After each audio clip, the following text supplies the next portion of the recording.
So far we have learned that the Raman effect is the energy change of the scattered light. But where does the energy go?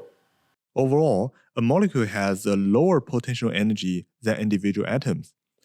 Atoms combine and form molecules because the resulting molecule is more stable. And when they do that, they form a chemical bond. Just imagine this chemical bond as a metal spring between two balls. Of course, the spring wants to stay at its natural length, but the atoms never stop moving and leading to a stronger or weaker vibration.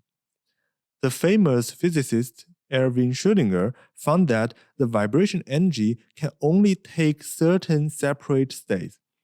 The ground state 0 with some vibration energy, state 1 with stronger vibration, and state 2 vibrating even stronger, and so on. And just like a stairway, there are no steps in between two levels. Now, if a photon hits a molecule and passes some energy to the molecule, it goes from state 0 to state 1.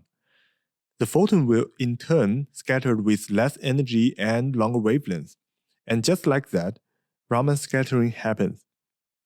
Now we know where the energy goes, into molecules' vibration. Next time, we will see why these energy states are something like a unique fingerprint for molecules.